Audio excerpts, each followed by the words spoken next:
Now we're recording. Hello, everybody. Welcome back to the Flux campaign.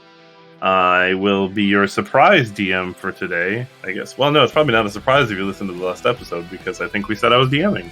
But yeah, so you thought that my arc was over, and ha ha ha. Little did you know that Steve was going to hand me another gift. Little did you know. Well, that's fair. Little did I know up until about the last half hour of that podcast. Of that episode. Little did you know, too. Yeah, I didn't plan for that. Hey, it's the things you don't plan for that make for the most fun opportunities. I could have gotten the crown first, just saying. You could then maybe you would have been doing this.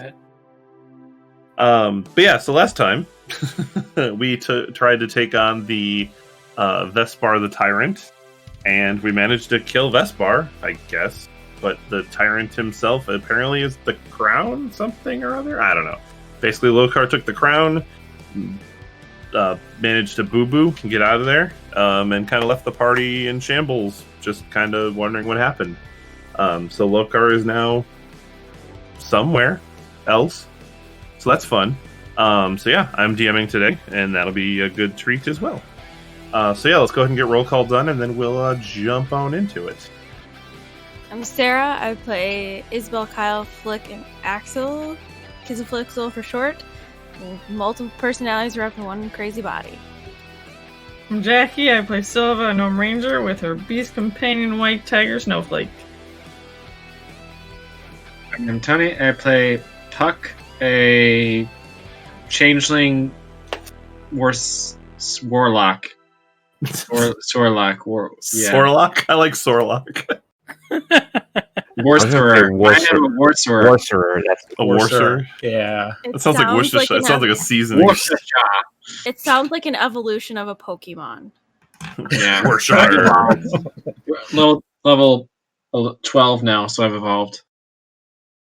What would you be if somebody traded you? Because you have a trade evolution. An artificer. What do you become with the Firestone? Dom. Water. Flareon? A Warficer. Oh.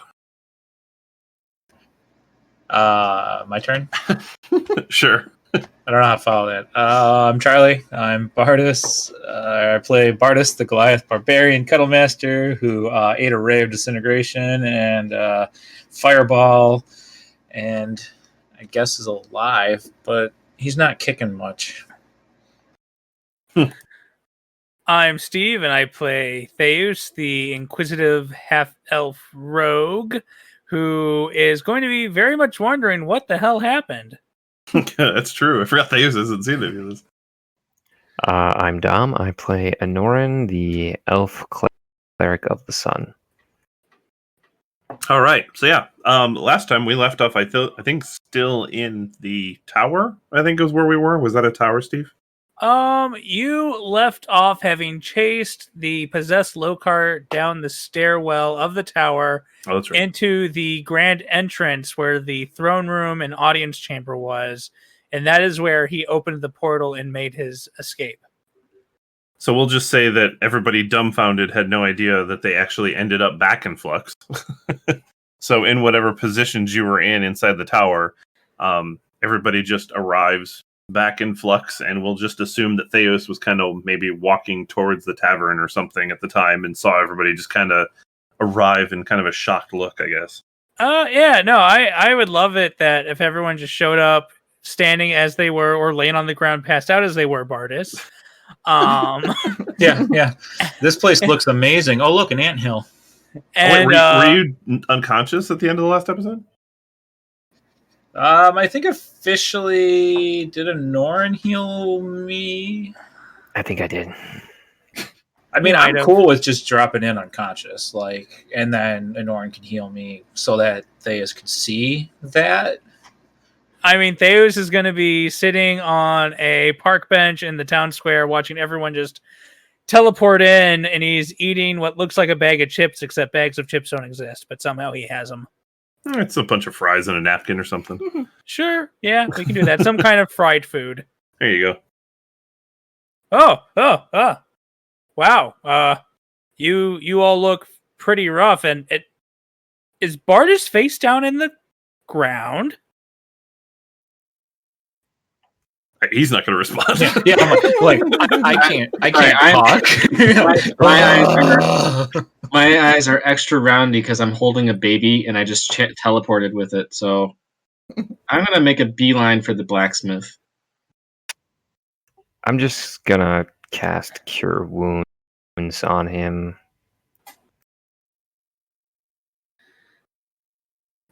I continue to lie on the ground. Bardis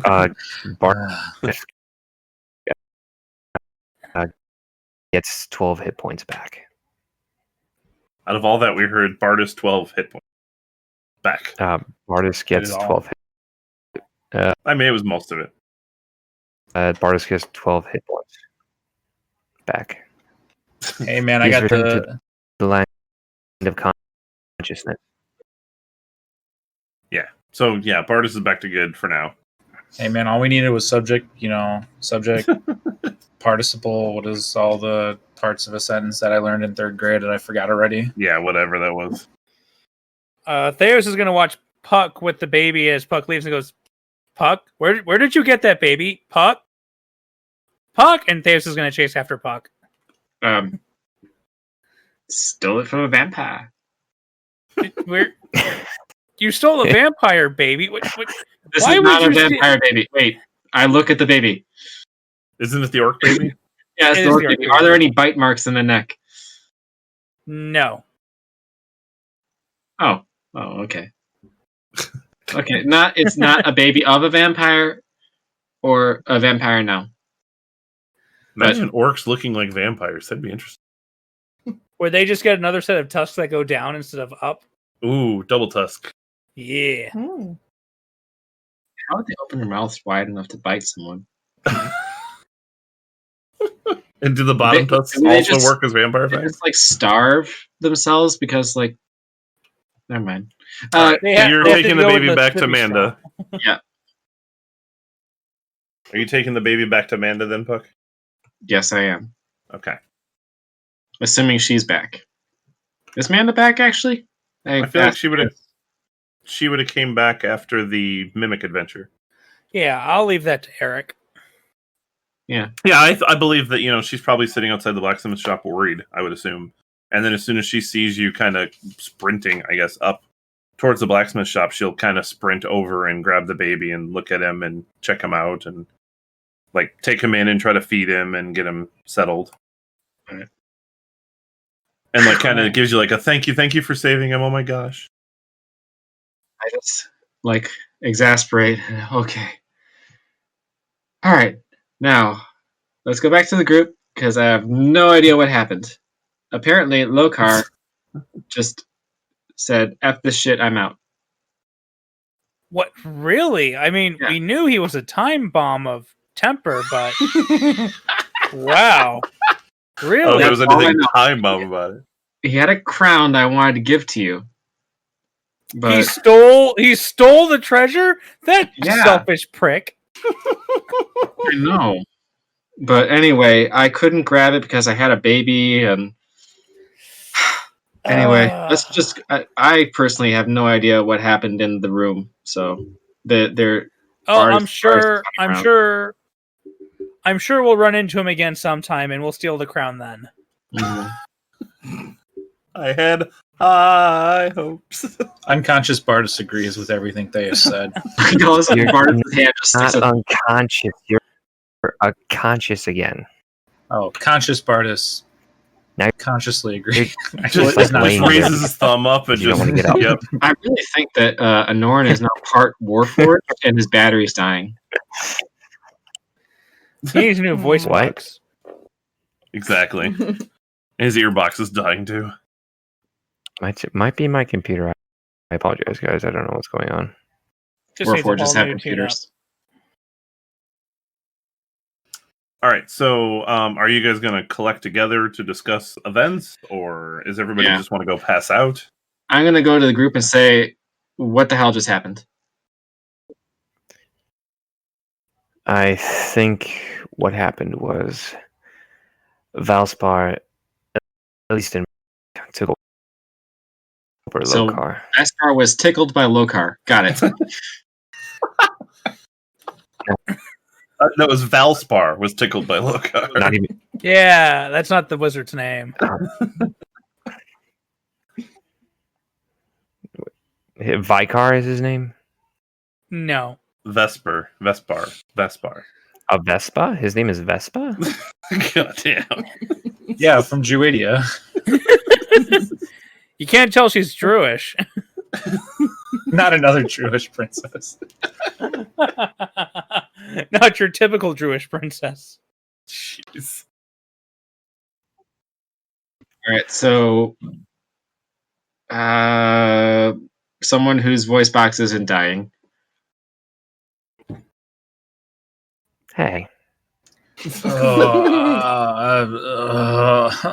Groggy as hell. I start waking up and sitting up slowly.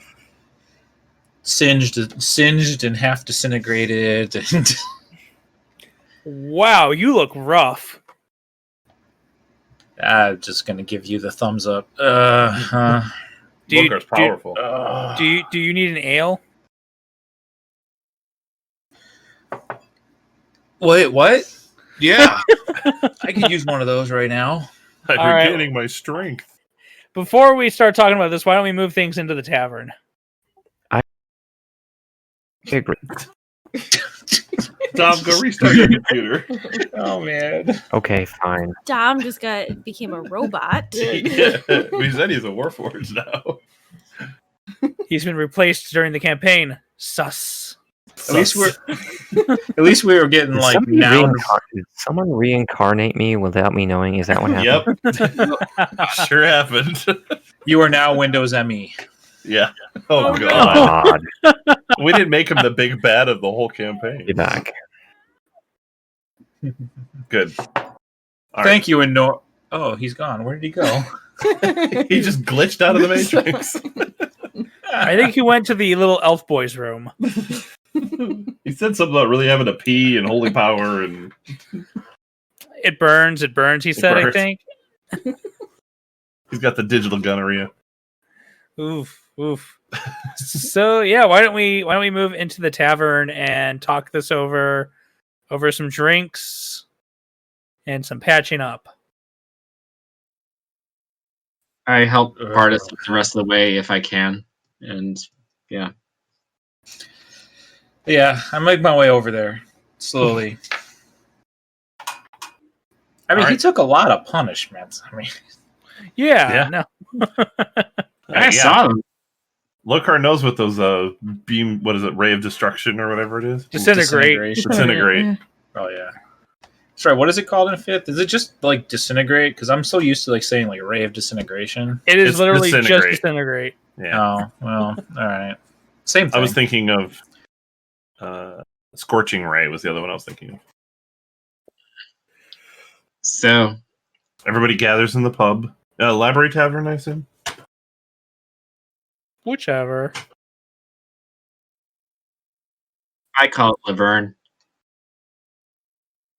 And Shirley? Are you going to So- talk, or...? Well, I already said hell happens, and yeah.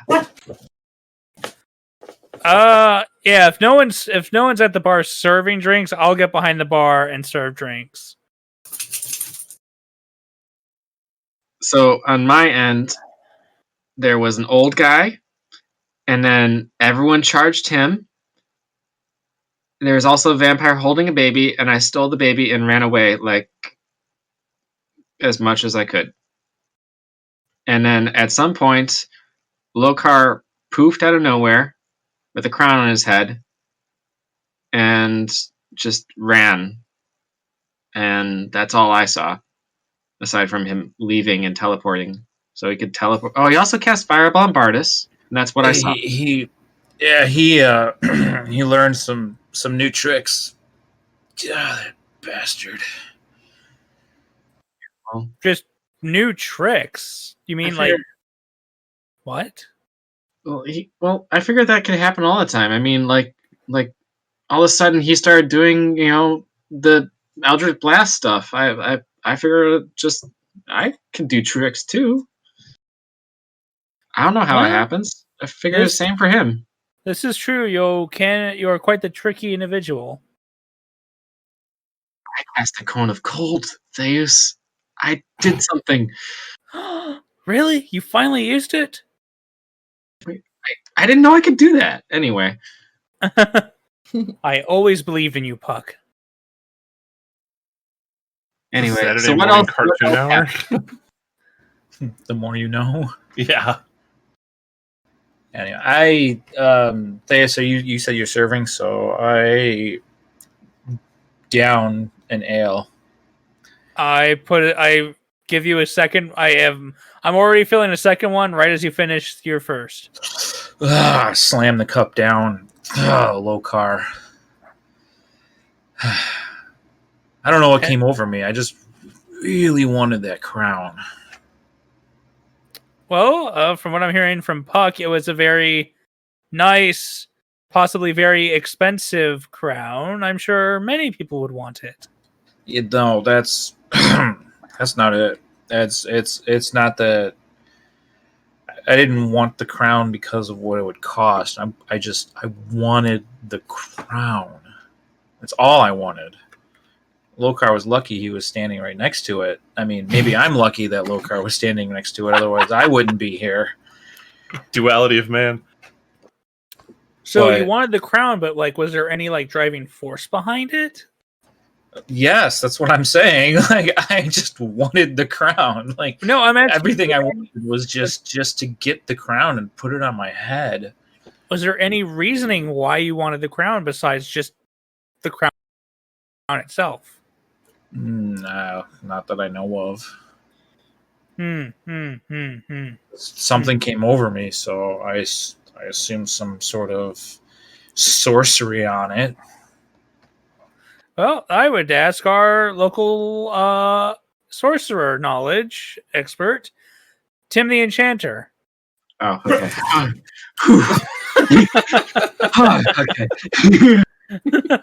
Okay. Puck thought that he was going to be on the spot. No, I would ask the Enchanter who would know about that sort of thing. But is Tim in the tavern? Sure, we can say Tim's in the tavern. Hello there, children. Hey, Tim. Yes, hello. So, what do you know about objects that make people desire them uncontrollably? Much like gems. I don't know what I'm doing. This is the voice. Okay. I thought Tim had a Scottish accent. Does he? I knew Amanda had the Scottish accent. Have we talked to Tim? It's been a while. Yeah. You do you. You do you. So I've heard of objects. Now I'm doing what's that voice? We should do German. Do German. Yes. Lisa loved enchanting. No, Jar Jar. Get the some objects want you to take them and using them. I don't think it's good to stay here, Theus. That screws with people's minds. Holy shit, I sound smarter than him. And I can't read. Quick, back to the blacksmith. It'll be safe there. She knows the way. This is the way. Puck, are you sure you don't know the enchanting? And I can give it a shot. So, okay, we'll go back. So Tim kind of thinks, well, I do think that there are some objects that would perhaps be enchanted in a way that would make you want to use them. What? I rolled a 20 on my Arcana check. Oh. Check of what? 20. You just tell that to Tim? Hey, I rolled a 20 on mine. Take us over. I got this. As Puck slowly pushes Tim out, I rolled a 20. Hold on. Guys, I got this. Hey, I'm going to let you speak, Taylor Swift, but hold on. Yeah, jeez. Got a Kanye up in here. You going to run for president next? All right. So, and he, I assume Tim would know that, well, there are some objects that would allow maybe to want, maybe for evil purposes, to have a to have a draw to make them exist and still fulfill a purpose. Maybe that is what could be going on. What about such objects that can change a person once they are possessed? I believe I have heard of... now I gotta remember the word. What's that word for some of the weapons and stuff that are... Cursed? No, it's not cursed. They have a mind of their own. Intelligent Intelligent? weapons. Intelligent or animated. Puck says thought that- intelligent items. I thought there was another word for it. I wasn't in character for that. I was just trying to figure it out for myself. But there are intelligent items that may have their own purpose, such as they are possessed by some sort of entity or likewise, or maybe are their own entity, and that could be a thing. Do you agree, Puck, since you're the other magical person here and you look like you're awestruck with some knowledge all of a sudden? Oh, the word you're looking for is sentient magic. There item. we go. Sentient magic items, yeah. Sentient.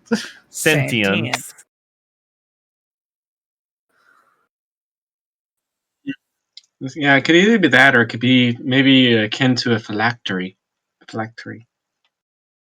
Where basically the essence of Vespa is in the item. That could be as well. Yes. Like a horcrux, as it were. It's a bad word. Now,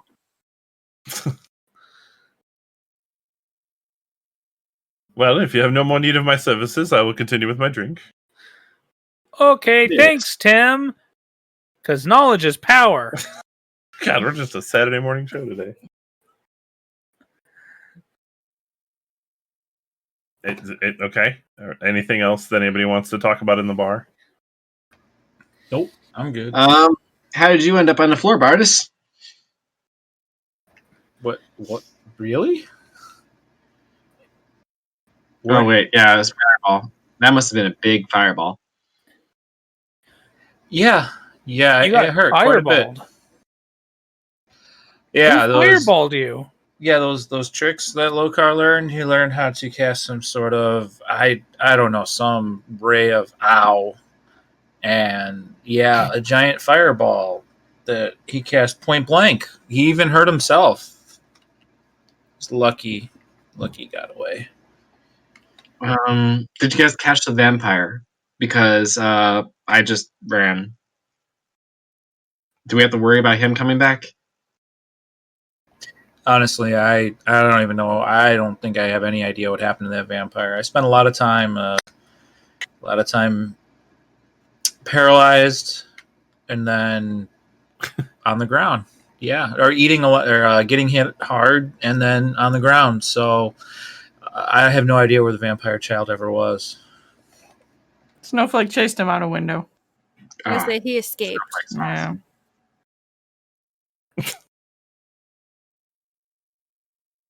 All right, and so while you guys are in the tavern, you actually hear a voice from out in the courtyard, and it's a woman's voice, and it's just, "Hello, anybody around?" Is that a person? Is it a familiar voice or an unfamiliar voice? I would say it's a long time, like a familiar voice from a while ago. It's a trap. I'll peek my head out, eyes squinting.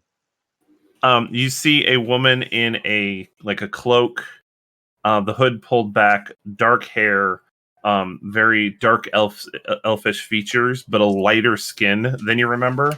And it is Leezahie, but she looks less depressing than the last time you had seen her.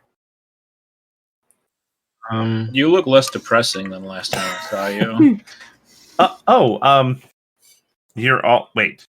The tavern... That looks like a tavern, but that's the library. Yes. It's renovated. But the tavern is over there, and she points at the original tavern. Do you not notice the close sign on it? That's been out of business for... At least 40 days, sessions. months, years. How long have we been here anyways? It's probably been like 2 weeks in D&D time. Let's be real. It's been out of business for 2 weeks. But Creative. Interesting. Did you all find that you needed the library more than you expected and just decided to put the tavern by the library? I guess so. Yes. Barnes and Noble after dark.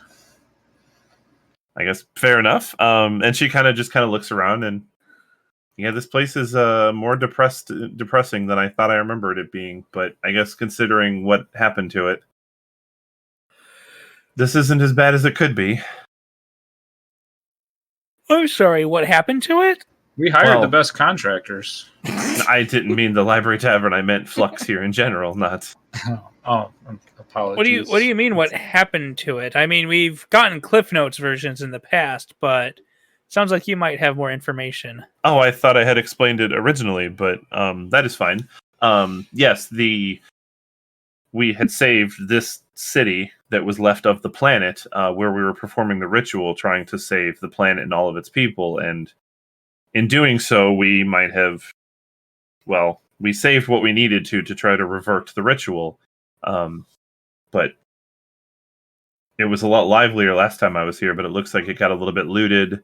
And, I mean, it looks nice, considering how long it's been, I suppose. Dom, if you're talking, we can't hear you. Hello? There we go. You don't sound like a robot now. You sound great. You sound wonderful. I love you. Let's go. So then she just kind of wanders towards, and she's got like in her arms, like she's holding like a sack. Thank you. Yes, Dom. Was he just really delayed on something there? No, I didn't press anything. I apologize. Okay. Are you on push to talk? You're not pressing on Leezahie, are you? No, I'm push to talk.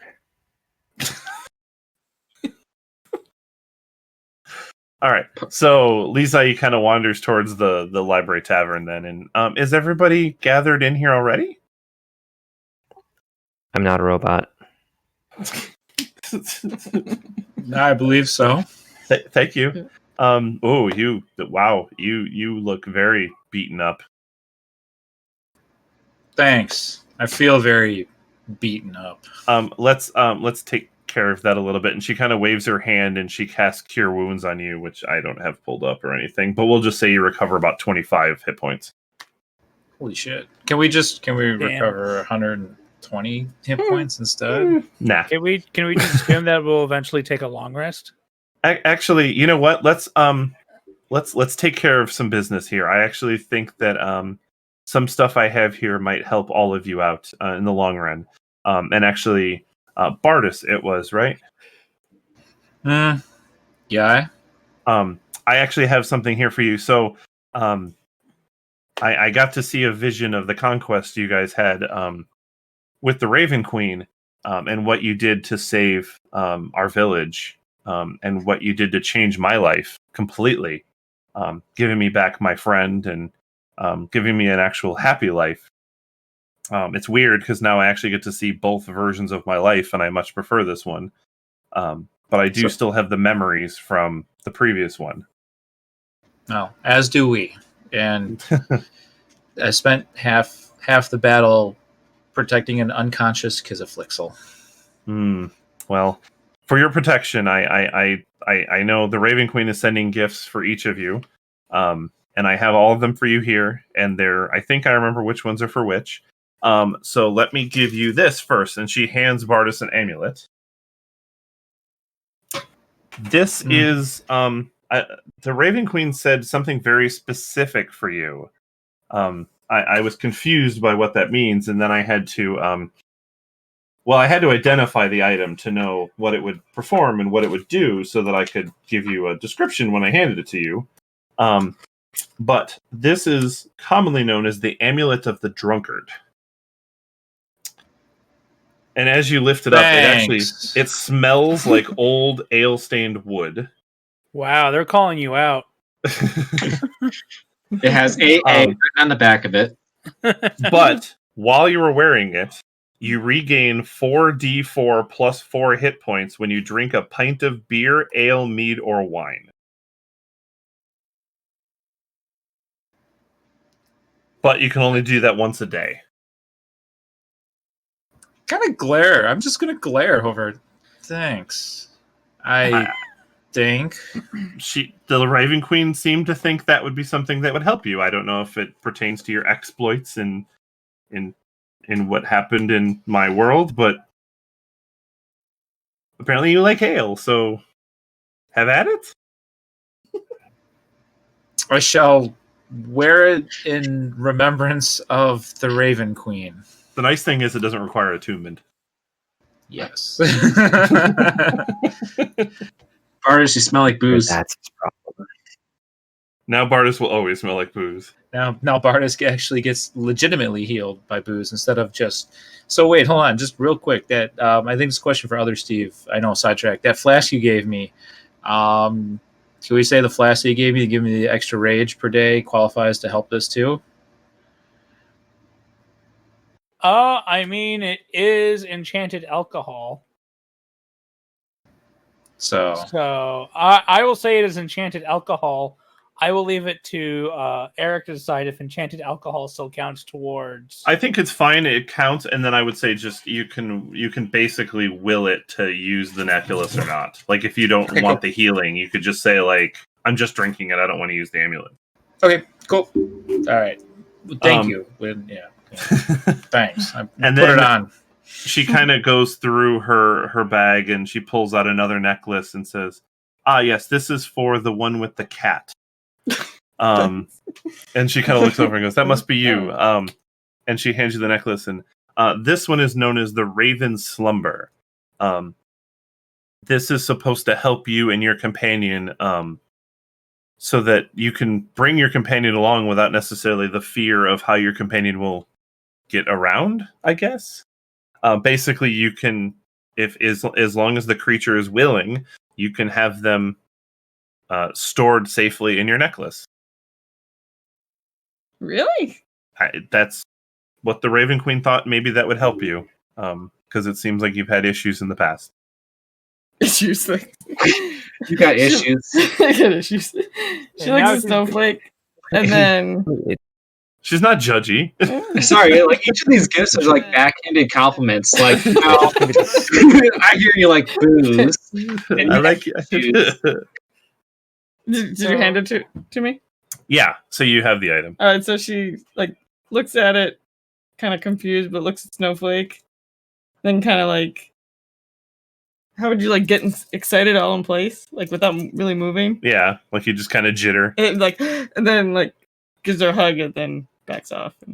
And she kind of pats you in the back, like it's like that. She's friendly but doesn't want to be too imposing, kind of thing.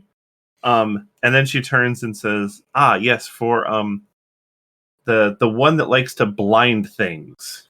I'm assuming that one's you." And she points at Puck. Sure. So the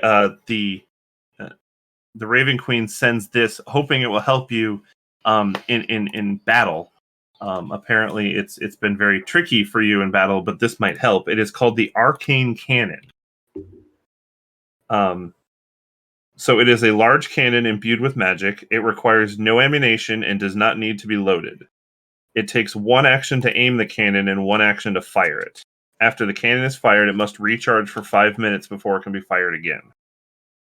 Okay, and then you get to choose an effect. Either it can be an acid jet, a fire jet, a frost shot, a lightning shot, or a poison spray.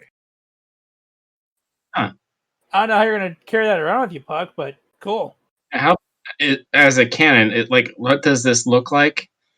Like it just says that this large cannon.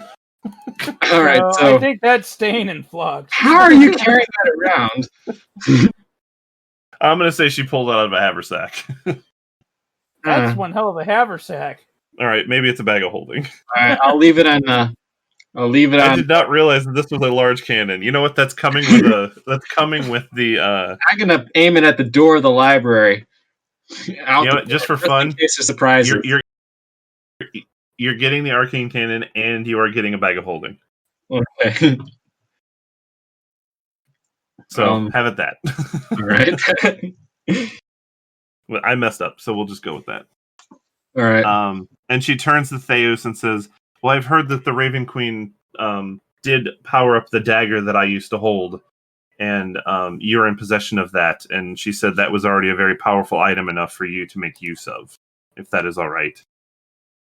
Theus goes to reach into his pants, then remembers he doesn't keep it there anymore. Because it threw a blade. So he reaches behind him in his robes and pulls it out of a sheath that he has in his belt. Yes. Oh, it looks much different than when I had it, but that is fine as well. And that is also the item you will need to help in reversing the ritual, and hopefully that helps. That's nice. And he tosses it to her and says, "Hold it onto it here. Wouldn't want it to get lost in another world." You threw the knife at her? I didn't throw it. I lobbed it. Well, I'm saying, but you're giving her the knife back? Yeah. Okay, I suppose that works. I don't have another gift for you currently. That's fine. Okay. Yes, I can hold on to this, and you can just come see me when you need it for the ritual, I guess. Yeah. Sounds good. And then she turns to Anorin. The creature that is afraid of the darkness. Yes. I don't have anything necessarily to help with never-ending light, but maybe this will help. And she hands you a bottle. This is the spell bottle. Mm-hmm. So this does require attunement. This glass bottle can store one spell of up to 5th level at a time. When found... Okay, we're not going to go over that, because this is going to be empty for now.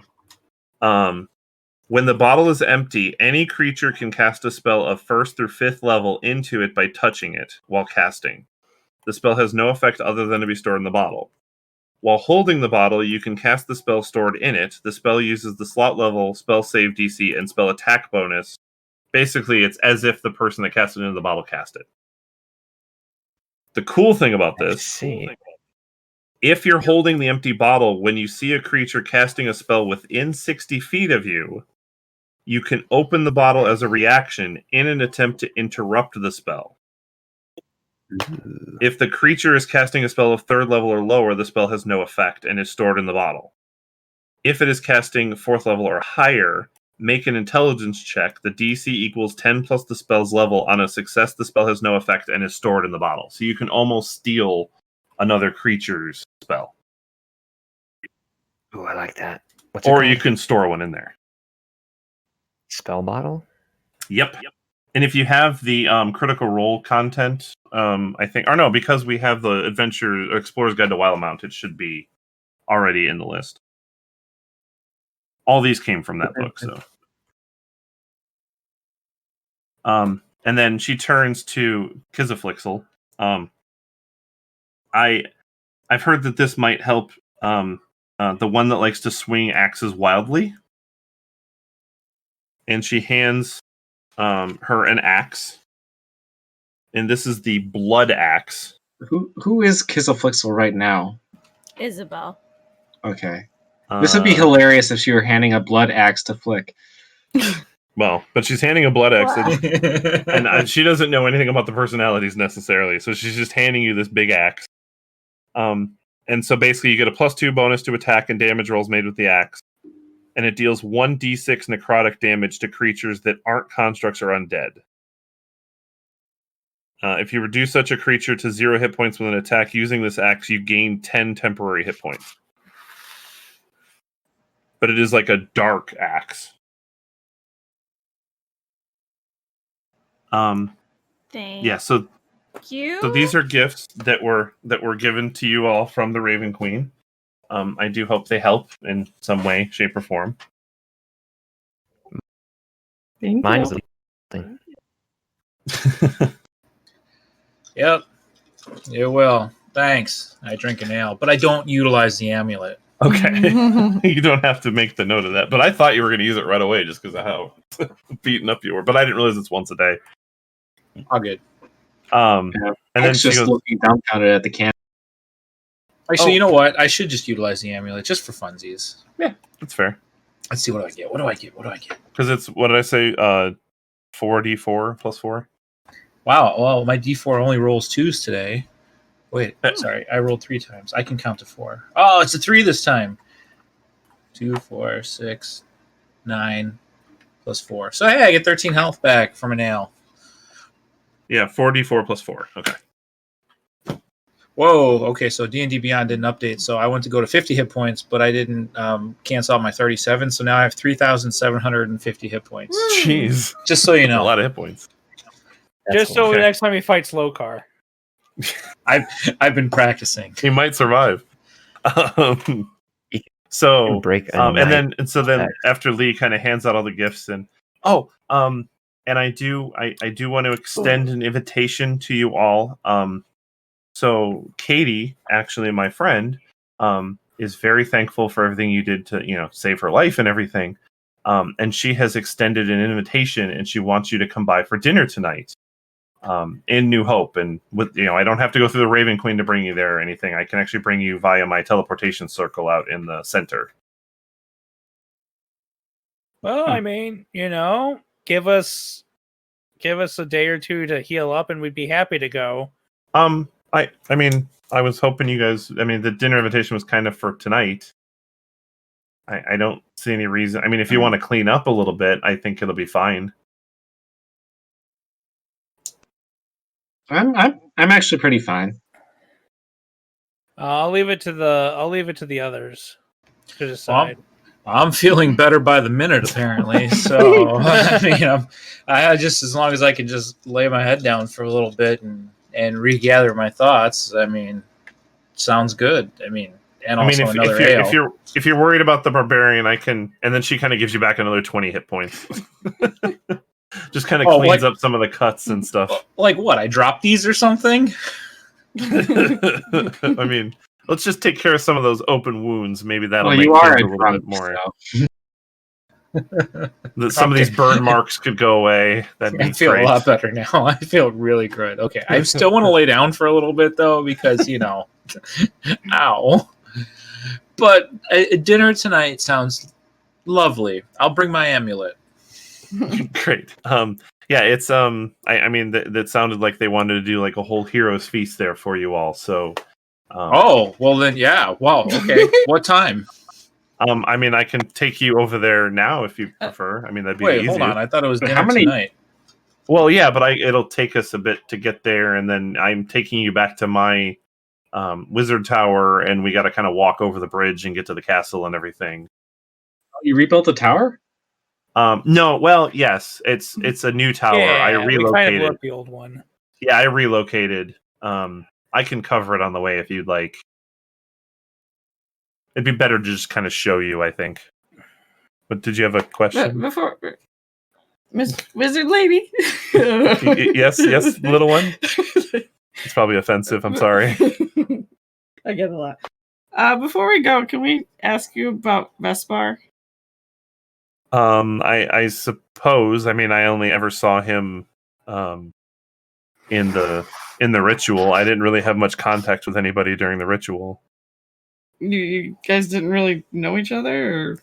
I didn't really know anybody. A couple of them seemed to kind of know each other and tried to kind of be buddy, but it was all we were all kind of there for our own purposes, and we were kind of hired to do it, so we did our parts and didn't really mingle much, and we only came together the day of the ritual.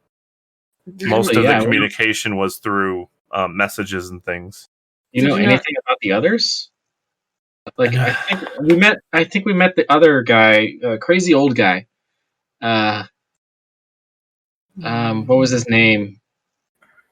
Guys, do you remember his name? Nope. What are we talking about? Bug Planet. That guy. Graphion. Graphite. Graphite. I don't. I mean, I remember the faces of the wizards that were there.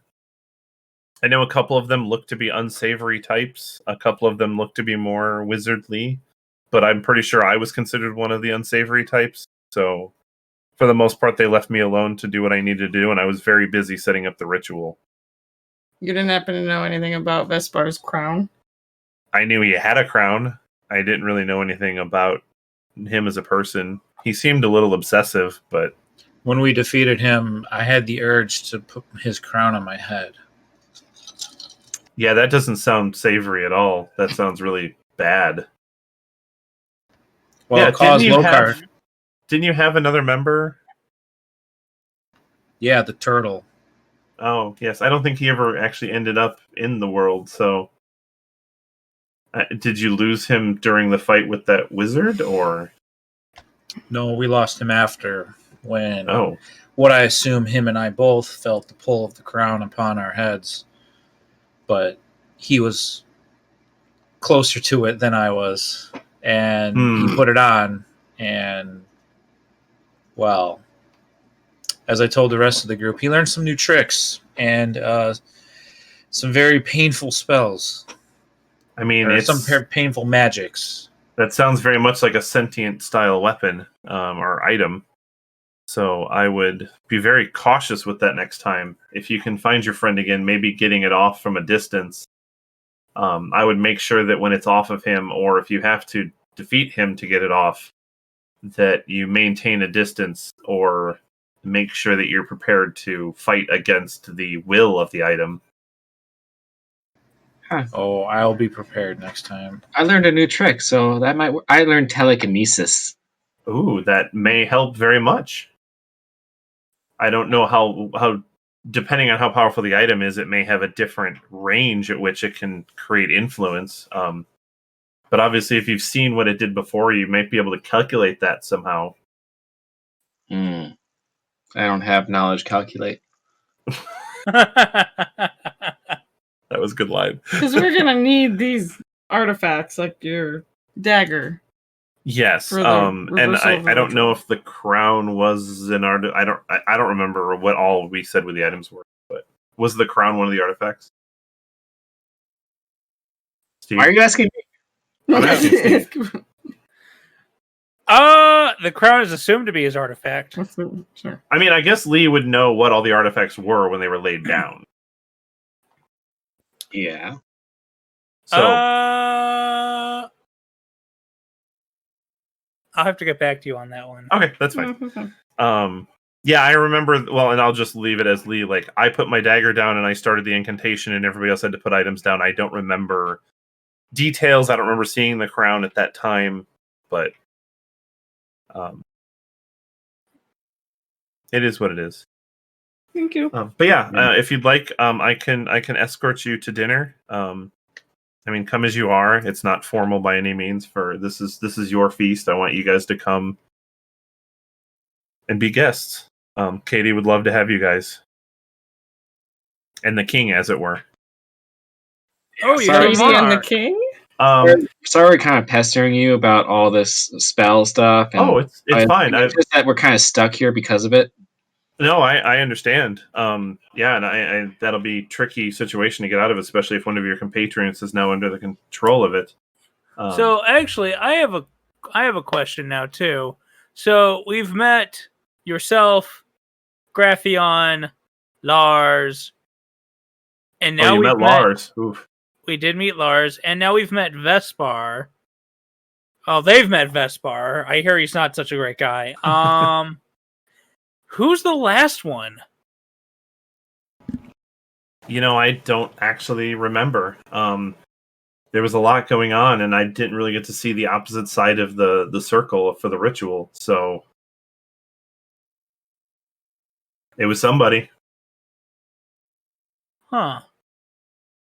I would recommend getting a headshot of everyone before you do business with them again. Yeah, it seems like a very practical means to deal with in the end. But I mean, I got paid to do what I needed to do, and that's what I did. So this is your DM Eric here, interrupting your regularly scheduled episode. We had a bit of technical difficulties, which has been basically cut from the recording because our recording software decided to just stop recording. So a chunk of it was missing. The thing you miss here in the middle is that basically after they were asking about the wizard, not much other information was provided because Lee doesn't really know anything about it. And Theus did offer his arm to Lee as they were walking towards the teleportation circle to leave Flux to go to New Hope. Enjoy the rest of the episode. All right, so technical difficulties, picking up where we left off, which should have been... Leezahie, my dear, would you like to escort me to the dinner as Theus offers his elbow? Yes, that would be lovely. And so you walk with Leezahie out to the courtyard. You see that there is now, in the circle center, or circle square, there is a circle, teleportation circle, that is now inside there. So it's a circle, square, circle. Why? And there's squares inside of there. Oh, these circles make a square. This place is called Flux anyway. It's true. And she, as soon as everybody gathers into the summoning circle, she starts to kind of flail her fingers, and she goes, "Everybody, hands in!" And you see the circle glow, and instantly you're transported. Now you are inside of what looks to be kind of a circular room. There is different like books and ingredients and things like that around. So this looks like a wizard study. And she goes, "All right, this is my teleportation room, as it were, slash study slash anything else I can make of it. This is my wizard school, as a matter of fact." Oh, you teach wizardry. I am essentially the headmaster here. I after all of the events that happened, and basically the prophet was removed, and all of his followers left. There was a bit of a vacuum that was left of power, and then so she's already kind of escorting you guys like down the stairs and through the school a little bit, and then kind of out like some gates. Sure. And so when I realized that I had this affinity to power, I did go learn in some other schools, and I decided to come back and create a school here with New Hope, knowing this was my home and it had been rejuvenated. There is not very many of us that were actual Shadowkai elves. The other ones were all false imitators to pretend like they were working for the prophet. And we, and I came back and I formed the school, and we specialize in all sorts of different kinds of magic, but I was actually fortunate enough to start learning in Dunamancy, which is the control of Faded, which I think is kind of fun. So, as it were. And then she's walking you out the gates, and what you kind of get a feel for knowing this area as you do, this is on the other side of the bridge from where A New Hope was. So you now are actually kind of stopped up on top of the bridge. You can see the water flowing. There's still lots of foliage and trees and things. It looks like this city is still kind of remote. But there is like essentially a road that goes through the center of the school that leads, it looks like, away and connects to probably other major roads that connect to other cities. And she kind of points and says, like, yes, now we actually do have commerce and we do trade.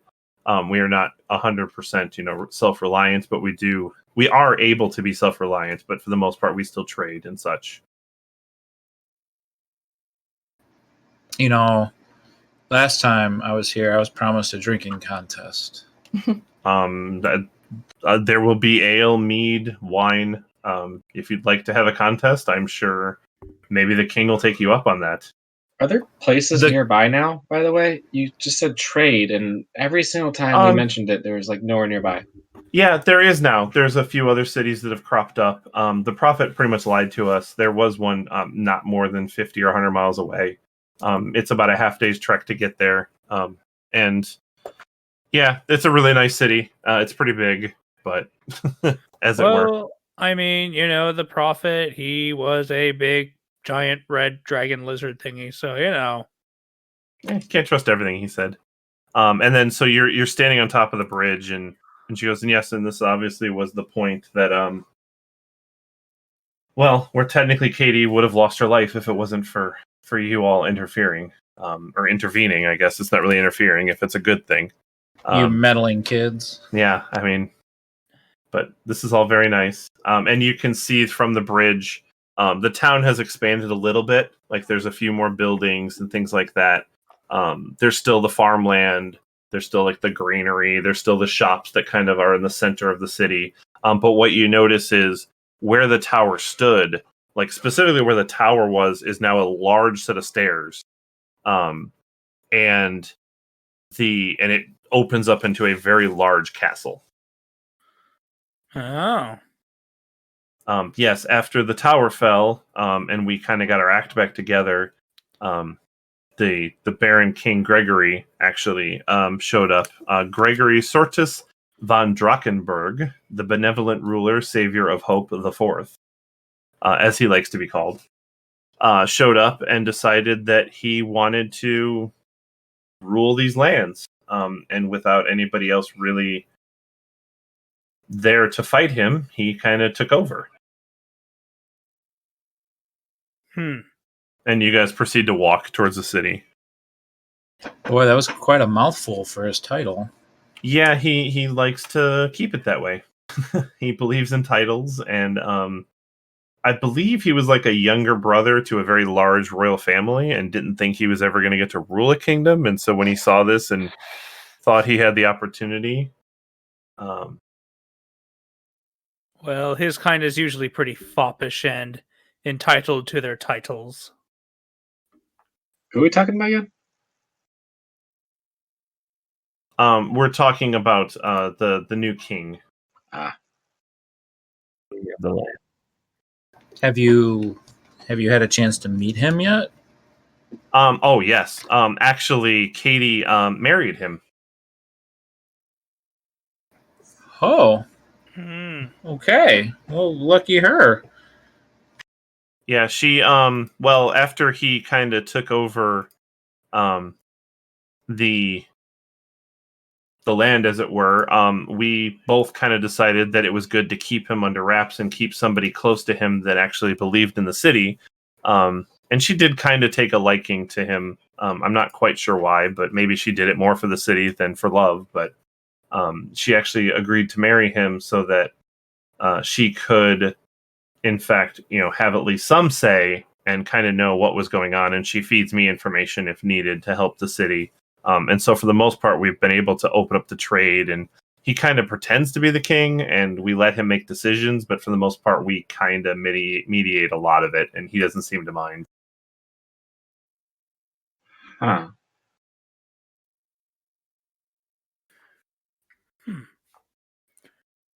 Tell me, does he collect taxes?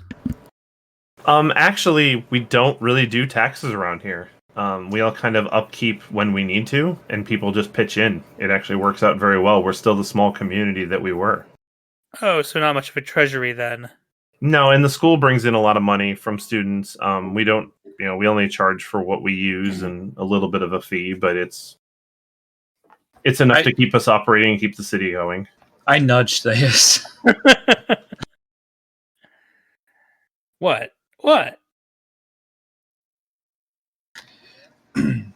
Well, in our culture, they say for every strong man out there, there's a stronger woman ready to push him off a cliff.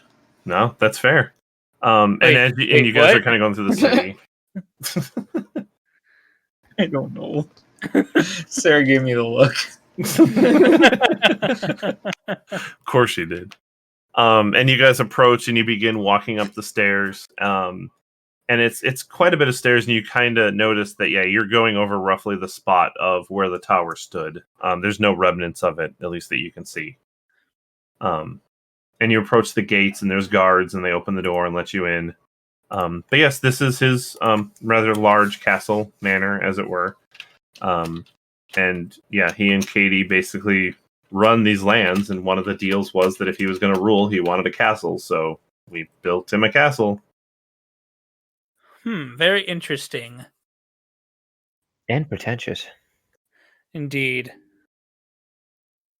And then as you kind of approach, actually, you see a woman standing in like kind of royal looking attire, and she greets you and, yes, I am Katie Shepherd, as you knew me. At least I believe you did. And I am so grateful for everything that you did for the city, 50 some odd years ago. And I'm just very thankful to still have my life and be able to live here and be a part of the city and have my best friend back. And I don't know how else I could have ever thanked you, but I did want to host you a large dinner, and hopefully make you feel welcome in our well, I would say humble abode, but it's obviously not humble. No, but thank you very much for the invitation. Yeah, we're happy to be here on such accelerated timelines. Well, I know it's accelerated, and Lee's been tracking a bit of movements through Flux and wanted to make sure that she got you guys when there was some downtime, and we thought we could be the best of help for your spirits and things. And I'm sure it's been a while since you've had like a real like feast, as it were. Oh, well, she definitely got us, as Theus points to Leezahie holding onto his elbow. Well, that's good. I also I want to work with Lee. I know that she's talked about putting a teleportation circle there, so that we could deliver a regular supply of goods and things to Flux to help you all on your quest. Wait, you mean we don't have to survive on ale and beer nuts anymore? Correct. I want to make sure that you get fresh ingredients, some grains, maybe be able to make bread. Maybe if you don't have a cook, I can send already cooked bread. I'm just not sure how long it'll last. But yeah, I plan to make weekly shipments up there through the circle if that's okay. Wait, a teleportation circle, like a way back and forth permanently? Yes. I mean, we don't have a lot of influence in that world, but that would allow us to transport people and goods back and forth. That sounds pretty amazing, actually. It's very tricky because Flux has some weird time issues relative to other dimensions. But Lee made it sound like she worked it all out because she was part of the original ritual that saved Flux. She kind of knew the way that it could be done. And so she managed to make that anchor into Flux. And now apparently we'll have the ability to, at least we're hoping to deliver weekly. I'm hoping it shows up to you weekly. I'm hoping it's not like a monthly thing for you, but we'll increase if we need to. Well, we're so rarely there anyways. I'm sure any bit will help. Well, that's good. But yes, and I believe everything is set for the feast. If you'd like to join me, my husband is probably already 3 ales in, and would probably like some companionship. I should like to meet your husband, the Sir Gregory of the Sun the Fifth. Gregory Sortis von Drachenberg. Yes, him. He sounds lovely. You can just address him as Sir Gregory if you prefer. That's he likes that with the Sir title. Certainly. And so she kind of escorts you up another like flight of stairs and through like a kind of a grand hall. But then instead of proceeding straight, you proceed kind of to the right. And as the doors open, you see a very large banquet table.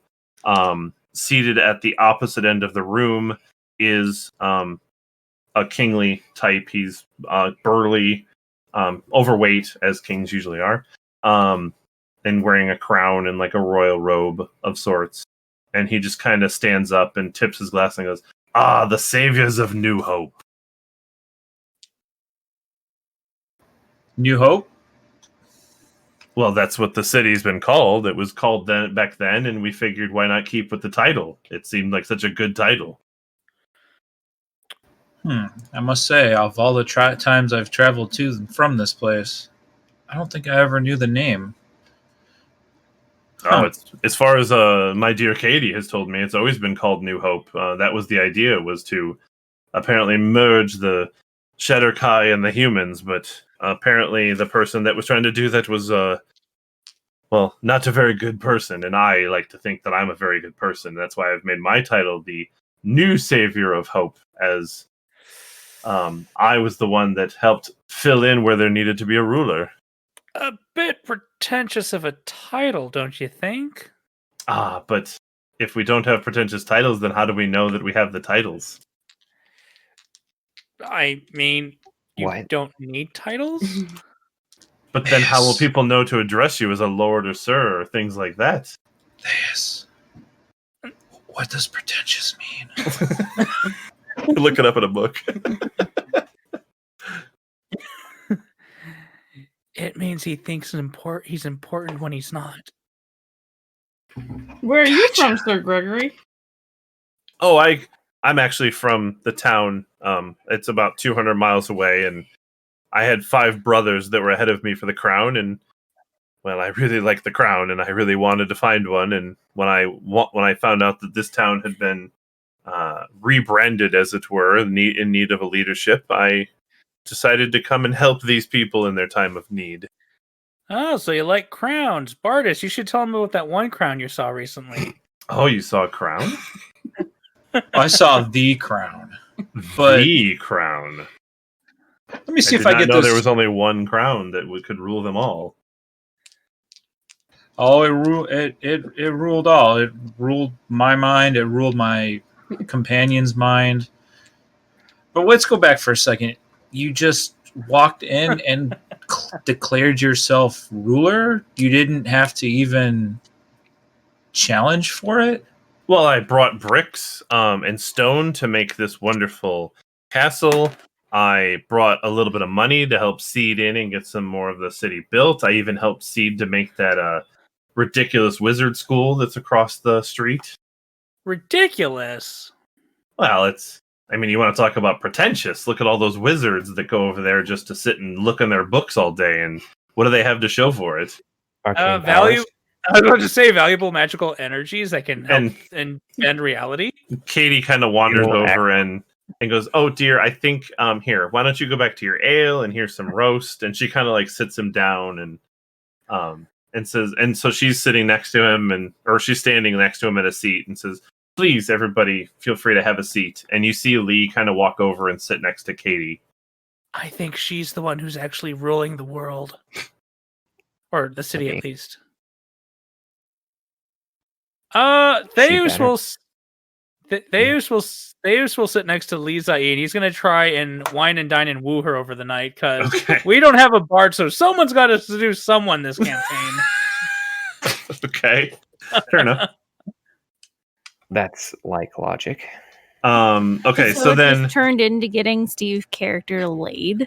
So, well, I mean, good luck getting it from Lee. All right, Flux, so- the dating sim. Wait, I thought that he didn't like. I'll use the help Dark Elf. action. Is she full dark elf? Yeah, she's Shadow Kai.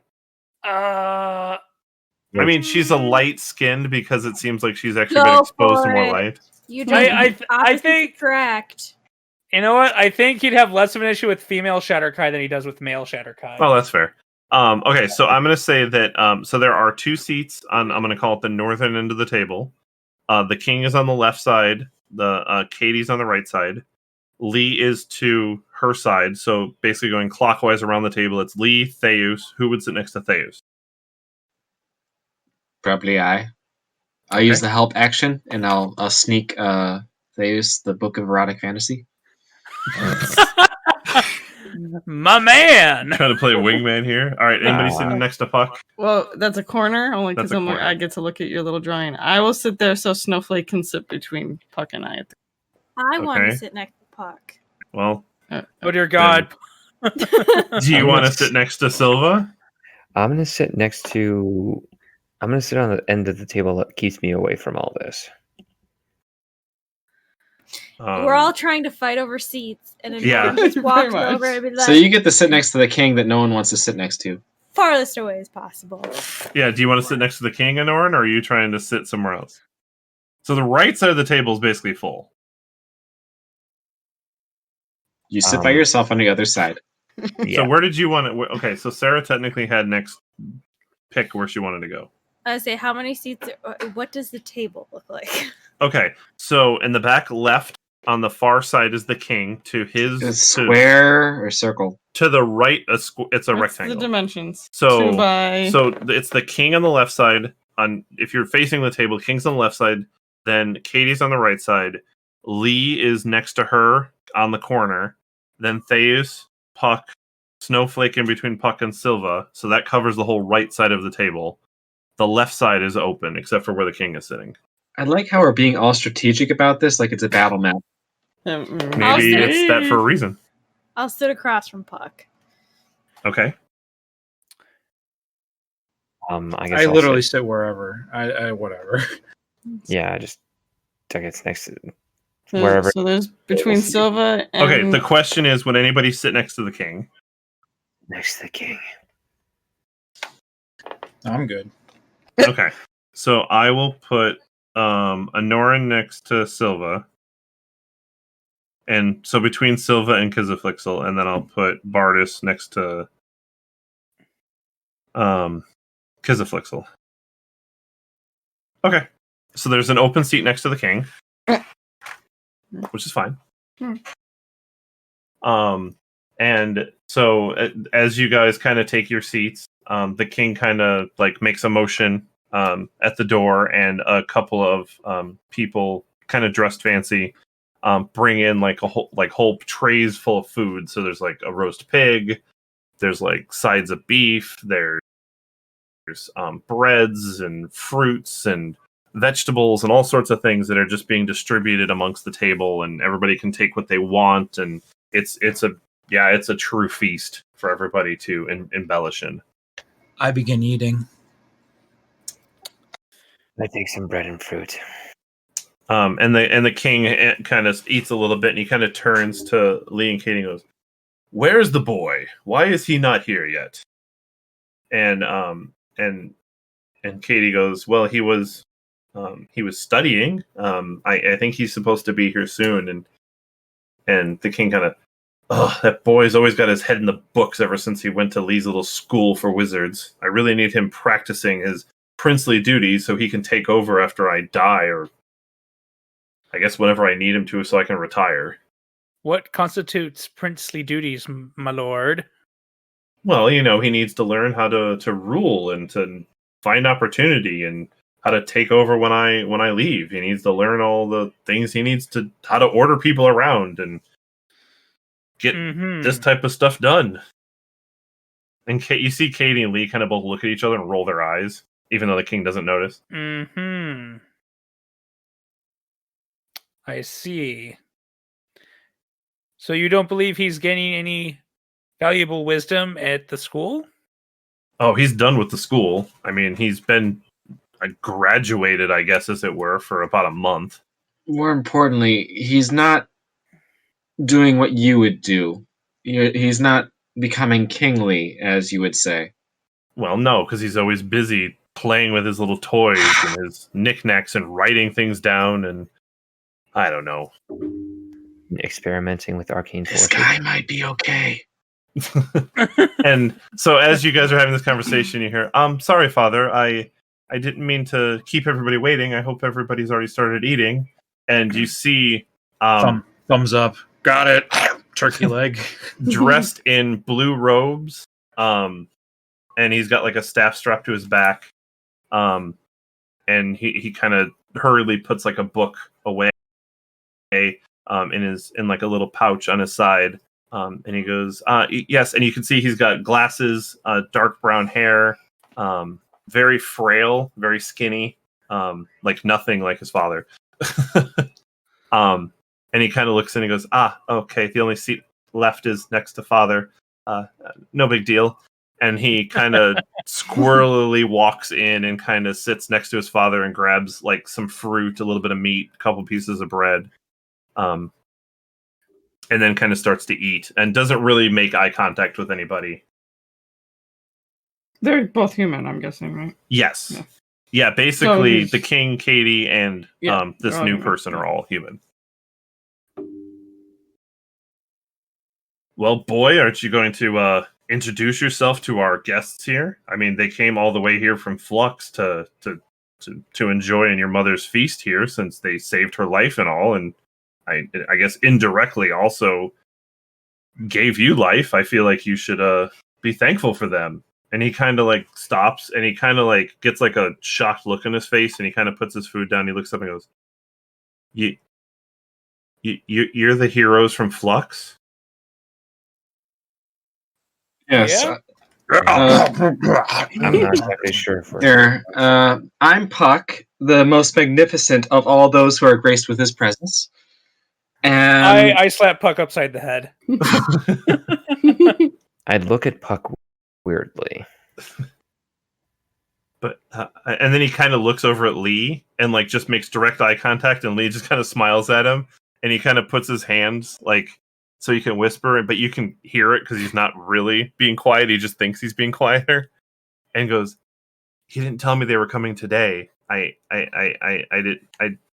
would have. Oh boy." Theo's supposed to be up. Look, what? I'm sorry. What's your name again? Oh, sorry. My name is Gregory. You can call me Greg for short. Greg. All right. Oh, don't worry so much. Not everyone puts so much stock into appearance and titles as some others. I mean, I agree. I mean, my father here wants me to take over as king when he's gone, retired. I don't know. Basically, when he doesn't want to rule anymore, and he's like, "That's right. I want to be able to just enjoy the life I've created for myself." But obviously, I dabble more in the arcane natures, as it were. Yes. Well, not everyone will be exactly as they are expected to be by their parents. And I understand. I definitely take more after my mother.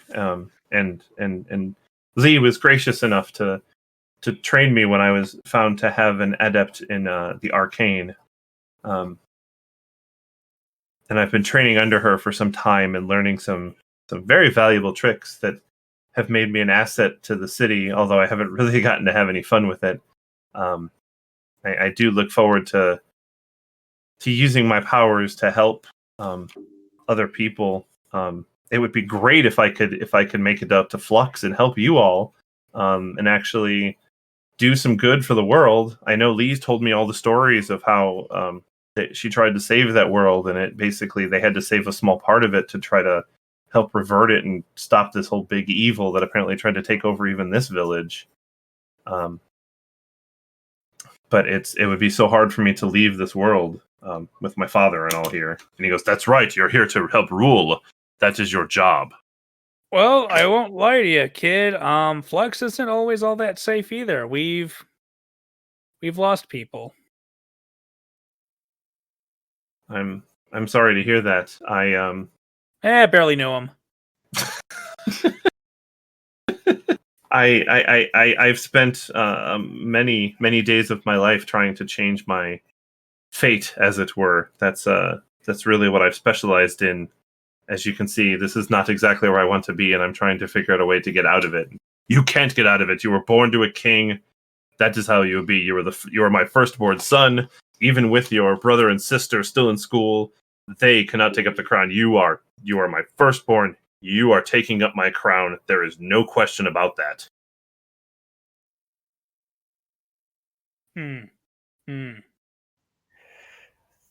Perhaps the boy could use some experience. You said yourself that he spent a lot of time in books and such. Maybe what he needs is, was that a year to find himself? I think that's what they call it, right? What he needs to go on mission? He's had plenty of time to find himself, and he found himself right here. What he needs to find himself is to put some meat, and he kind of squeezes his arm, and he goes, "Dad," and to put some meat on his bones, and to learn how to actually talk to people and not be this awkward little wizard boy that sits in the room like this. Well, nothing puts hair on a man's chest quite like adventuring. Roll persuasion, because we haven't had any rolls yet, really, this whole session. So, that is a 15 plus 11. That's a 26. Jesus. He looks over at you and look at all that hair. He looks over at you and he goes, "You really think that me letting him out for like a year would be enough to get him to come back and accept responsibilities over this kingdom? I mean, time works differently. I mean, are you? Shut up, Puck. I mean, now I need a disadvantage roll. No, I'm just kidding. I mean, are you saying that you don't think you could handle it for another year? Oh, I could certainly handle. I mean, if he can be, I'm okay with him leaving for another year. I don't want him to go off on some silly adventure and get himself killed.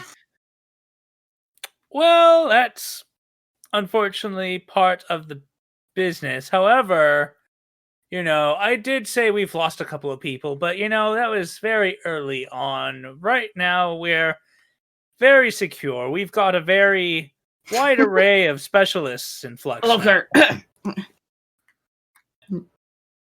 Oh, I'm sorry. Were you choking on something? No, yes, sorry. I'm taken aback by this. I had not considered anything like this, but I have heard that you people, you dabble in all this interloping into other worlds and interdimensional travel. Sure, whatever the fancy wizard people call it. But I do not want my son hurt by some means I do not understand. How is he to be a great king if he is not allowed to understand the threats that might possibly come to New Hope? I mean, what threats are going to come here? Well, I mean, you're talking about putting up a teleportation circle between here and Flux. I mean, potentially any danger could come through there. Oh, I assumed Lee had that all under control. Are you telling me that Lee did not? I'm very sure Lee has very great control, but there's always the unexpected, and it doesn't even need to be a threat from Flux. What happens if he takes over and you retire to some quaint countryside part of the city and it comes under attack by the same forces that tried to take out Flux? How will he be prepared without some knowledge gained through adventuring and helping us solve Flux's crisis? All right. I will take this under consideration. Boy. And he kind of looks at his father. He doesn't really acknowledge him. He just kind of looks at him. If I permitted you a year that you could go help these people, do you think that would be sufficient enough? And if you would be willing to, after the year, at least entertain the idea of coming back and attempting to take the throne, or at least train to take the throne? And Greg turns and looks at you, Theus, and kind of gets a smile, kind of looks at you and smiles. He goes, I quirk an eyebrow and smile back. Yes, Father, I do believe that a year might just do it, and I might be able to entertain the idea of coming back and taking over, but I also want you to understand that if I go out for a year and I really see that I have a greater value somewhere else, that I may not take the crown. And the king kind of looks at him and goes, well, it's better than complaining every day about you not doing what I want you to do. So I guess if it takes another year to help get your mind straight, then maybe going out there and seeing all the danger in the world will help you better appreciate the fact that you could have a nice cozy life here in the kingdom I've created for you. Fine. As long as these people will permit to take you back to their world, I suppose that that isn't ordered. Wait, hold on a second. This food is delicious, but did we just take on babysitting? Yep, you've got the first hour. I don't know how to change a diaper. I'm not a baby. I'm fairly certain he's potty trained. Yeah, I've been using a toilet since I was 2 years old. I do not think this is a problem. I'm not exactly in need of a babysitter per se. How old does he look? Just to make sure I get the right idea. He probably is about in his early 20s, I would say. What is this scrawny kid gonna do for us? So he Maybe you can show us. So he looks at one of the guards and goes, "Guard." And the guard kind of looks at him a little bit worried. And he goes, "Can you walk across the room for me?" And the guard kind of like shrugs and starts walking across the room. And he kind of holds his hand up at the guard, and you see the guard suddenly stop and fall over. Interesting. And it looks like he's basically frozen in time. So you taught the guard to play So dead. what can you do for us? Command a guard around? All right, fine. Any of you want to volunteer to see how this works? Sure. I stand up. He stands up and he throws his hand out at you. Make a Constitution saving throw. Oogie. I roll like garbage. I'm so full. Yeah. 10. You Cast counterspell. let's see here. Unless the saving throw is a success, the creature is encased in a field of magical energy until the end of your next turn, or until the creature takes any damage. While encased in this way, the creature is incapacitated and has a speed of 0. So you suddenly feel for the next 6 seconds, you can't move any part of your body. Casted counterspell. You can't counterspell this, I don't think. This is actually an action that I do. It's not a spell. Mm. Yeah, this is an action. Okay. I can't talk right now. Oh yeah, that's fair. Frozen. So he just kind of looks and goes, for about 6 seconds this will persist. So it's done. Yeah, so we'll say by now it's faded.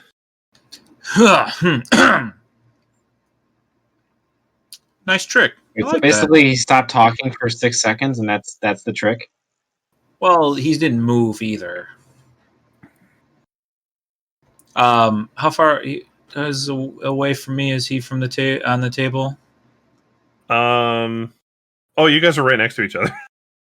Well, shit. I reach out my hand. Bardus.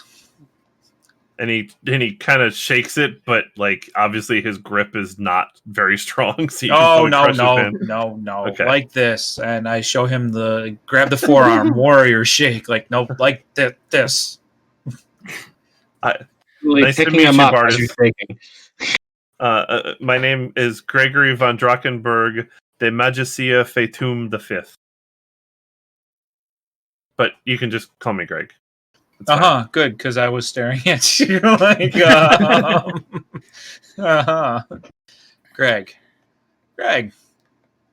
Yeah, I'm looking forward to babysitting you for a while. Sit back down. Bardus, I'd like to potentially show you another trick if you'd like. Could you go punch the wall over there, or you can go punch a guard if you'd like. It's on the ground. I just stared, cocked my head to. You just want me to go punch a wall or a guard? They seem very different. Yeah, no, go ahead. Go try to punch a guard. Maybe he's more like his father than we thought. Yeah. I'll punch the wall, thank you. I'd really prefer you punch the guard. I think it'll be funnier that way. Yeah. Trust me. No.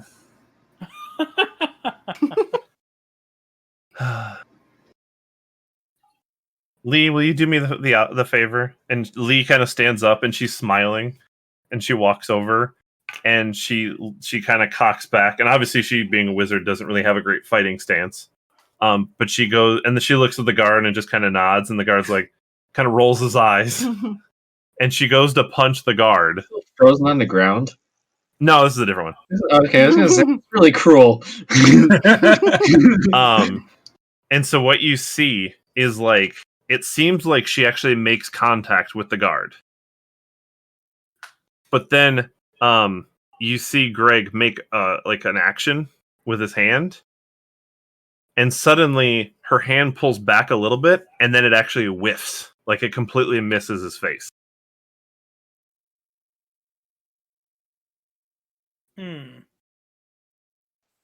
So she missed. So that ability I like to call the chronal shift. And so, just for fun purposes, as a reaction, after you or a creature you can see within 30 feet of you makes an attack roll, an ability check, or a saving throw, you can force the creature to re-roll. You make this decision after you see whether the roll succeeds or fails. Reading these directions from his spellbook. Kind of. That wasn't the one that I thought I was actually going to do, though. What was the one I was going to do? Oh, maybe I don't get that one until later. Never mind. Really just look back and forth, stare a little puzzled. Oh, sure, whatever, kid.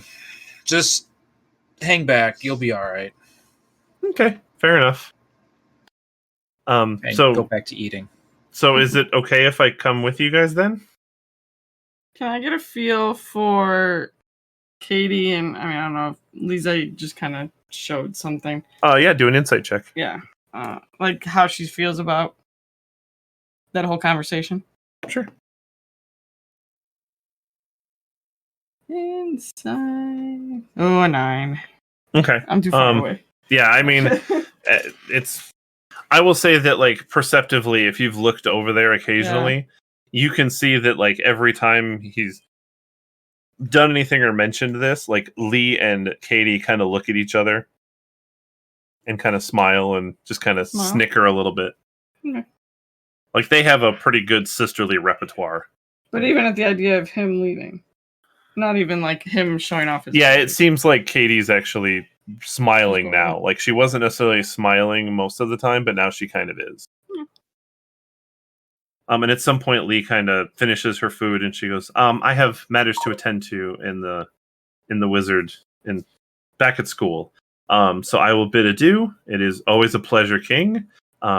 And whenever you folks are ready, if you want to head back to the teleportation circle, I can escort you back to Flux." Please allow me to split the party and escort you back to the tower.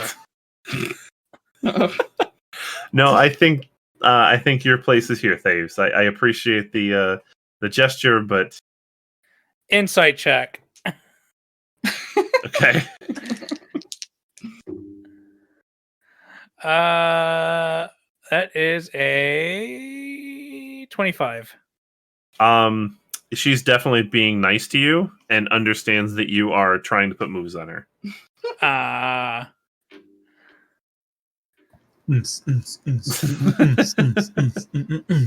And she is not impressed. I get it. No, she is not impressed. Okay.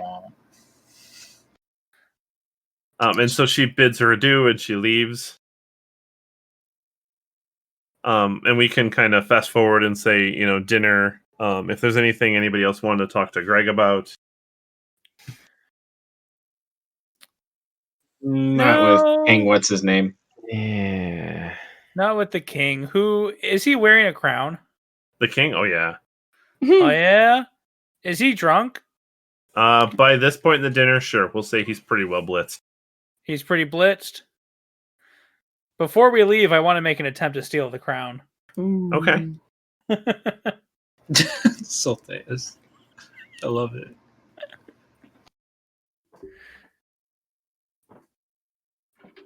I mean, do you want me to roll? Do you want me to roll now? Yeah, do a sleight of hand. Yeah, unless you wanted to do it like on the way out or whatever. But I mean, I'll do it on the way out. But I guess my sleight of hand on the way out is a 29.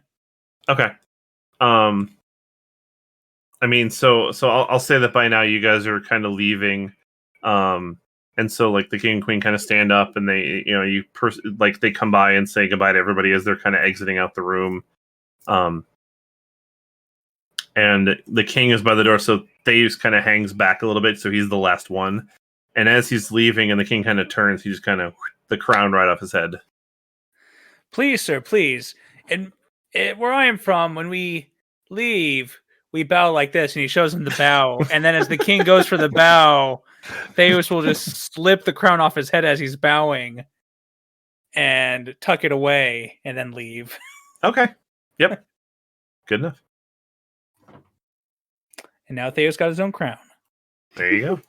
All right. So then, so Greg kind of sticks along with you guys and goes, so, I'm kind of already ready to go. I didn't really need to grab anything else.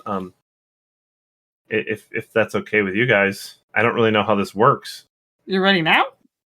Oh yeah, I want to get out of here as fast as possible. Yeah, sure. Come along. I've spent literally my entire life trying to get out of this castle and under my father's rule, and this is my opportunity. I was going to sneak out tonight when you guys showed up, but Are we still in the castle at this point? yeah, but you guys are like in the main foyer, or at least like towards the gates, I would say. Yeah, All right. but frankly, we don't know how to. Well, we do know how to get back now, but you'll get away soon. Good. Just come with us. I don't know how you guys all ended up in Flux. I mean, that's got to be amazing.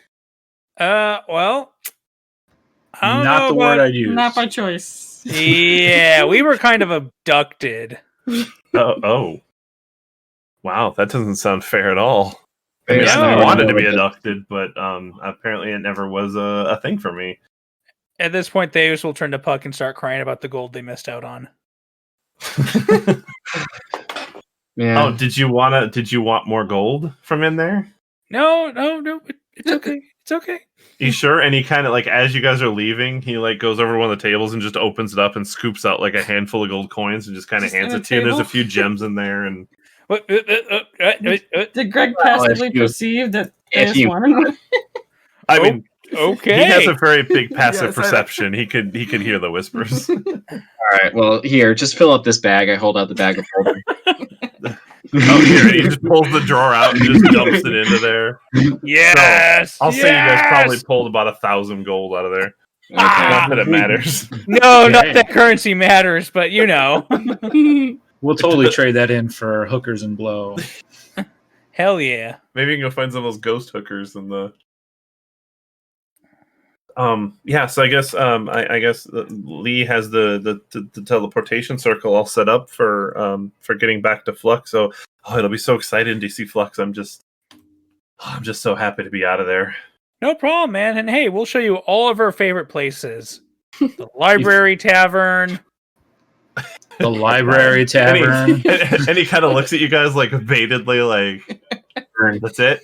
It's, Wait, Puck, you have one place you like to go to. What's that other place? I can't remember the name of it. What's Wait, you have a library tavern? Like you can drink and read at the same time. Like he just has like drooly eyes. Like he just like that's the best Right? thing he's ever heard. Right? Hi. Ooh, this is gonna be so much fun. I'm so excited. I'm not coming back here in a year. No way. Well, frankly, your we'd probably be glad if you get all the books because we haven't been reading them and there might be knowledge from other worlds in them. You have books there? Oh, a whole entire library full of them. And he just like he might have a heart attack if you guys keep talking. And don't let your dad know this, but time sometimes works differently. So a year here might be longer over there. That's fine by me. I don't care what my dad thinks. All right. Well, then I guess we're going back to Flux. All right. So then you guys head back through the town. It's pretty dead now. It's kind of later in the night. And you head back to where the teleportation circle is, and Lee's there kind of scrawling in books. And he goes, wow, you guys didn't last much longer. I'm glad to see you guys got out of there. And yeah, I just couldn't stand being in the room with the king for very long. He's a character, as you can see. He is a utter ass and a buffoon. Well, that's fair. And she kind of goes over to Greg and like puts her hands on his shoulder and says, Greg, I just want you to know that I did everything I could to get you out of there, and I hope you appreciate this. And this might have been part of my plan to help get you out of here. I expected you to sneak out on your own, but Wait, hey, did we this get works too. used? Wizards like to make sure people don't know that's a thing. Oh, well, that's fair. And Theos will pull out the crown and put it on his head. Great. I appreciate that very much. And Greg kind of looks and goes, wait, how did he do that? And then Lee kind of turns and goes, just don't ask. Just watch your bags. Like, and then Greg goes, I just gave him like 1,000 gold from the castle, and she's like, then you're probably good for a little while. And so, she kind of takes him and goes, so Greg, I know that when you graduated, I gave you that staff. And I wanted to make sure that you were set up for your journeys, but just in case, I also want to give you this. And she hands him a ring. And it's just a ring of protection, but I want you to stay safe. And if you ever need anything, the teleportation circle's here. I know you know how to use it. Just make sure that you prepare the spell to use it if you ever want to come back here for anything. And she kind of just puts the ring on his finger and kind of hugs him. And, your mom's so proud of you for what you've become. And I'm just glad to get you away from your dad. And I think you'll do a lot of good for them. I believe they could use some arcane knowledge up there. Did you say arcane knowledge? Yeah, it doesn't seem like your group is very studied, I will say. Which is fine. I have nothing against that. This. Yeah. What does it mean that we're not studied? We don't read a lot. I read all the time, and I'm flipping through pages. Read the whole text. That's right. You're right. We don't read a lot. Puck just reads erotic fiction. I tilt the book sideways, pages unfold. Oh, it's a my! picture. Those are the books Picture that book, I yeah. understand. Lee just kind of pats Greg on the shoulder and better hands. Better hands. And then she goes, all right, everybody onto the circle, please. Move out of the circle. And she kind of taps her fingers and you see like a little bit of a glow, and she taps the circle and it lights up, and you are now in Flux. And I'm going to go ahead and give everybody a full rest. I wanted to scare everybody a little bit by pulling you in without the rest, but obviously there was nothing major. Bardus got a full meal. I heard a level. Mhm. I heard a level. I did not hear anything about a level. We just had a level. We did? So we get another one? Oh, thank you. No, you... God damn. But yes, I would like to introduce my new character, Gregory van Drakenberg de Majestia Fetum the Fifth, or Greg for short. May the gods have mercy on his soul. May the DMs have mercy on his soul. Because he is now in the Flux campaign. He is. He's a wizard, Gary. Right? Wizard Gary? It's Gregory, not Gary, and not Harry. Wizard Greg. Yes, he is a full-fledged wizard. My God. Yay! Can we do the Tim Curry? Yay! Apparently not. I No? guess. No? Wait, your new character? What's wrong with Lokar? Oh, what is wrong with Lokar? Possession. There we go. Possession. Lokar who? Lokar is now somewhere else. I thought it showed what he was. Huh. Oh, I thought it said that he was like a wizard of something or other. Oh. Oh yeah, here we go. A wizard of chronergy magic. So that'll be fun. That's He has time capability powers. Along with the other fun stuff that you get.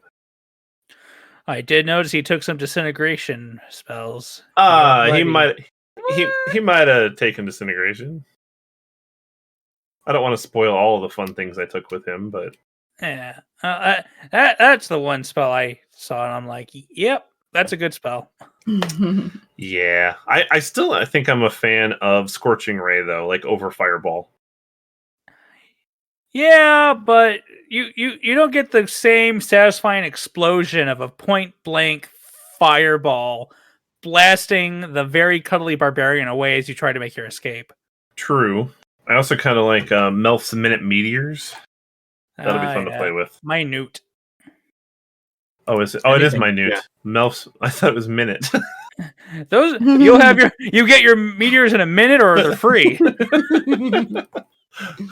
Minute meteors, yeah, because you can cast them as a bonus action then, so you can technically cast them before battle, and if you do it at a higher level, you get more of them. Yeah. Which is pretty nice.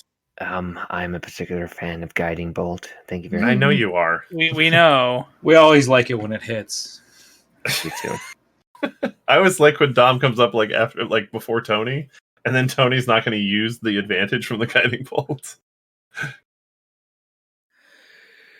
I never knew that, he hit with it. Yeah. He's hit a few times. Actually, I think right now, I think I've pretty much 50-50. You've evened the playing field. Yeah, I've had some good sessions. Nice.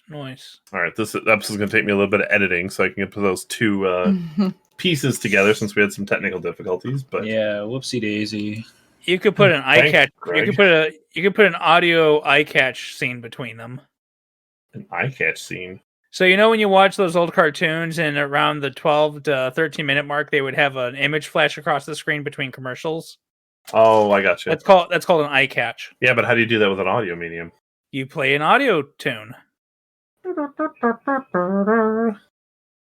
Let's all go to the movie. Oh, there we go. Copyright infringement. G.I. Joe. Oh, we didn't have any Disney references in this one. I guess the castle could have been like a Disney princess castle. Let it go. Let it go. And Harry Potter. Our recording software fucked up tonight. We haven't stopped recording yet. We can get this done. We can do this. I didn't even roll any dice. You didn't actually do a slight reference. You said, "Let's get down to business." Let's get down to at one point, but it didn't go sing song. Wait, did I? Yeah, you said, "Let's get down to business," and I was urgently to not sing. You should have given in to the urge. Yeah, always give in to the urge, Tony. That's what that novel's for. Oh, all right. Good. On that note, we are. Good night. Good night, everybody. Yep. Good night. Hey! Wait! I was about to say socials. Oh. Socials. Ugh. Hey guys, you can find us on Instagram and Facebook at Infinity's End Gaming and Twitter at Infinity's EG. Come check us out. We have a Discord channel. We have a Patreon. We are looking for supporters, fans, buddies. Come hang out with us. On our Discord channel. We look forward to seeing you. I can't stress this enough. Discord. We are nerdy D&D people. We relate everything to D&D we possibly can. Just come join the conversations. If you have questions about D&D or you just want to spitball things around, we're totally down and we're available. I don't know. A lot of us are around during work days and things like that. So we talk about everything. We talk about nothing, and we offend as many people as we can. No, I'm just kidding. We are a bunch of big nerds. It's not wrong, but all right, everybody. Good night. Bye. Good night. Good night.